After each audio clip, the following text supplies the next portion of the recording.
যারা হালিম খেতে পছন্দ করেন তাদেরকে আর বাইরে থেকে অস্বাস্থ্যকর হালিম কিনে খেতে হবে না।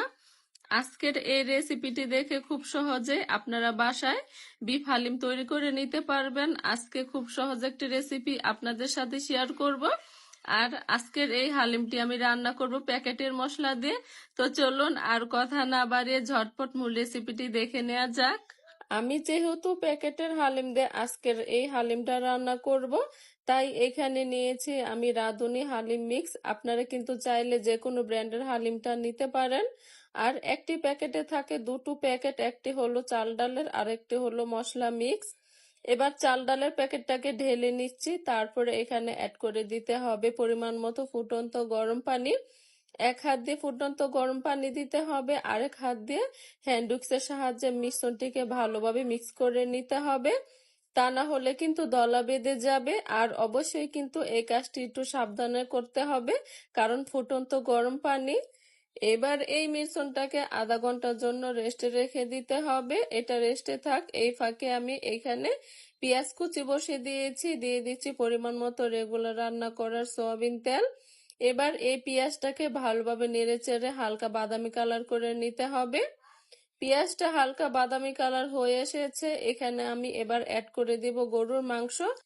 গরুর মাংসটাকে একটু ছোট টুকরো করে কেটে নিতে হবে। এখানে আমি অ্যাড করে দিয়েছি 500 গ্রাম পরিমাণ গরুর মাংস।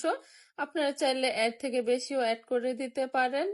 আর হালিমের মধ্যে যে মিক্স মশলাটা ছিল সেটা আমি পুরোটাই দিয়ে দিচ্ছি। সুন্দর একটি কালারের জন্য দিয়ে দিচ্ছি অল্প পরিমাণ একটু মরিচের গুঁড়া। লবণটা কিন্তু প্রথমে অল্প পরিমাণে দিতে হবে, কারণ এই হালিমে কিন্তু লবণের পরিমাণটা একটু বেশি থাকে। প্রথমেই লবণটা একটু কম দেওয়ার চেষ্টা করবেন, কারণ লাগলে পরে কিন্তু লবণ অ্যাড করা যাবে। এবার এই মাংসটাকে চুলার আঁচ কমিয়ে প্রায় আধা ঘন্টা সিদ্ধ করে নিতে হবে। মাংসটাকে কিন্তু আমি আধা ঘন্টা অল্প আঁচে সিদ্ধ করে নিয়েছিলাম। এবার অ্যাড করে দিচ্ছি সেই চাল ডালের মিক্সটাকে। চাল ডালের মিশ্রণ দিয়ে তারপরে কিন্তু এখানে পরিমাণ মতো পানিও অ্যাড করে দিতে হবে।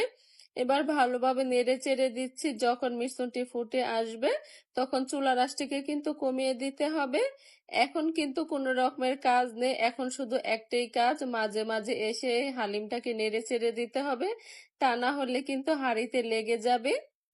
আর আমার হালিমটা কিন্তু প্রায় রান্নার শেষ পর্যায়ে। আপনারা বাসায় যখন তৈরি করবেন তখন কিভাবে বুঝবেন হালিমটা রান্না হয়েছে? হালিমটা রান্না হলে কিন্তু এটা বুদবুদ করবে এবং গায়েও ছিটে আসবে। এ পর্যায়ে এটা আর আমি চুলা রাখছি না, কারণ এটা ঠান্ডা হলেও কিন্তু এই হালিমটা আরো বেশি ঘন হয়ে যাবে।